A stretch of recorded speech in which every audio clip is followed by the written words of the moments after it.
So yan mga kalikot, meron tayong ginagawang motor dito. Yan na Rakal Enduro. Siya na ayaw gumana nung kanyang electric starter. So dati naman gumagana. So inakit ng bundok.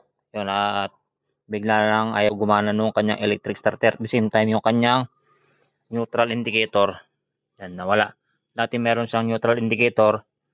So nawala, and then kasabay nun yung hindi na paggana nung kanyang electric starter. Pero maandar siya. Tapos yung susi natin, yan nakasusi. Pero yung neutral indicator, nawawala siya. Pero pag busina natin, meron.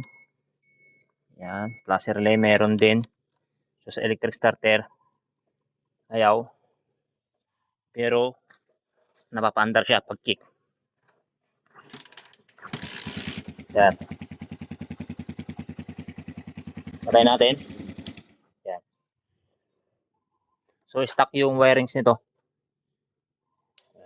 So yung stock kasi na mga wirings, yan, ng electrical connector nito, mga electrical connection, is kumukuha siya ng, yung starter relay nito, kumukuha siya ng ground connection from neutral switch.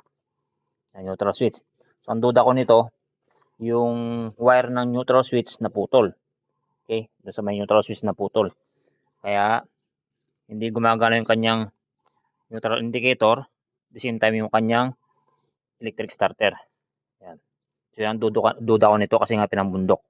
Okay, check natin dito. Yan. Dito yung kanyang neutral switch. Tapos ito yung kanyang neutral wire. Ito.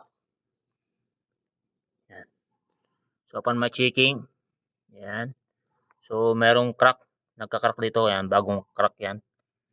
Yan. Indication na siguro pumagpag yung kadena.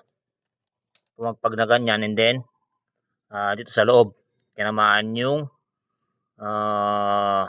neutral, yung wire ng neutral switch, maaaring nalagot. Okay, yan ang pinaka main suspect ko niyan, pero panigurado yan yung problema niyan.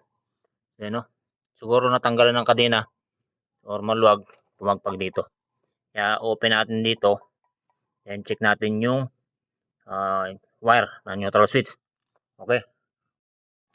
So yan, na-open na natin tong cover ng engine sprocket. Nabasag na rin pala to. So natanggalan nga siguro ng kadena to or pumagpag.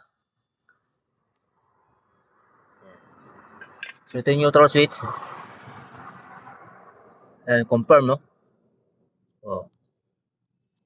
Ito yung neutral wire. Lagot. Ano, putol. Yan. So ito yun. Yung kaduktong niya. Dito. So try natin iduktong kung kaya pang iduktong. Tapos titignan natin kung gagana na yung kanyang neutral light indicator. So check natin. So hinugot mo natin, tinanggal mo natin itong neutral wire na to. So nilagyan natin, in-splice natin to. So dikit natin sa body ground. So pag umilaw yung ating neutral light, so goods.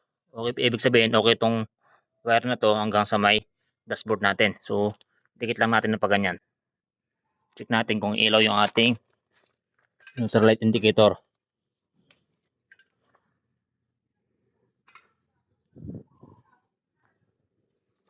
Dikit natin sa body ground. Yun, umiilaw. Ito nyo. Yan. Okay, ibig sabihin, goods itong wiring na to papunta sa ating neutral light indicator o sa may dashboard. So, duduktong lang natin to rito. Ano, buti may natira pang medyo mahaba-haba. Pwede pa natin iduktong. Okay, duktong lang natin. So, yung mga kalikot, naduktong na natin. Yan. Yan. So, mamaya natin lagyan ng electrical tape. Titignan natin sa dashboard niya kung iilaw na yung kanyang neutral light indicator. Yun, umiilaw na. So, sigurado yan, gagana yung kanyang electric starter. So, di ba? Ulit. Yan, umilaw na. Then, button. Yun. So, ito yung problema niya. Balutin lang ng electrical tape, tapos ibabalik natin yan. Tapos mamaya may gagawin pa tayo, may modify pa tayo para kahit naputol pa tong na to, yung sa may neutral switch niya, tong wire na to, makapagana pa rin yung electric starter. So may gagawin tayo sa starter relay, okay? So ito yung sinasabi ko mga kalikot na i-modify natin na may gagawin tayo rito. Ito yung starter relay. Yan. So yung dalawang wire na maliit, ito. So meron dalawang wire yan, which is yellow na merong lining na red, tsaka yung pink. Yung yellow na merong lining na red, tanggalin mo natin to. Yan. Yung yellow na merong lining na red papunta sa or galing sa may pindutan. Tapos itong pink, ito yung galing sa neutral switch natin. So kapag naputol nga yung neutral switch natin, walang magbabato ng ground or negative supply sa ating starter relay. Dahil itong binabato nito, itong yellow na mayroong line na red, kapag pumindot tayo is positive. Pag pumindot tayo ng push button starter, positive. So ito galing ng neutral switch. Check natin. Gamit ang test light, yan naka-positive. Nakaklip sa positive yung ating test light. Tapos tusukin natin itong pink. Umilaw yung ating test light.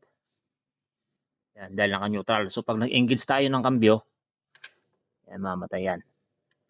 So ang gagawin natin, para kahit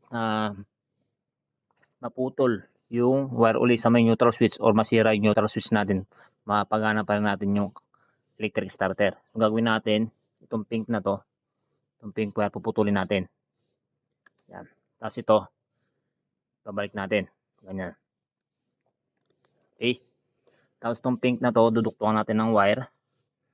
Tapos i-connect natin sa body ground, negative ng battery or sa negative wire.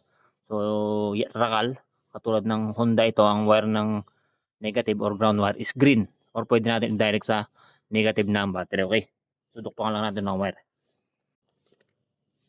Duktungan natin ng wire.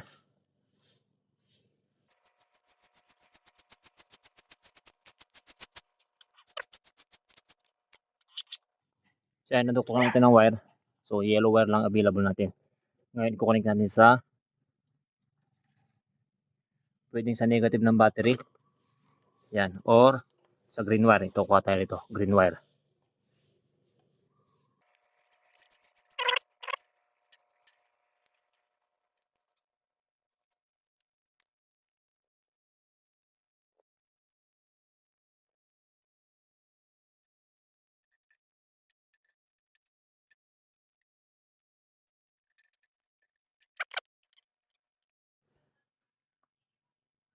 So yan, okay na.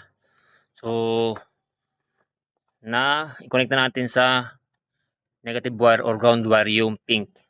Kung galing dito, papunta dito sa ating starter relay.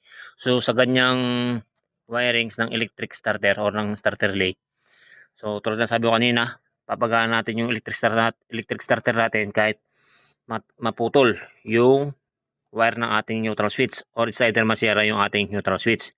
Okay, then at the same time, yan. So kahit naka-engage yung kambyo, yan neutral, di ba? Papagana natin electric starter. Tignan natin. So kahit di siya naka-neutral, naka-engage yung kambyo natin. Yan. So papagana pa rin natin yung electric starter kahit di na natin kailangan mag-neutral. Yun, no. Diba?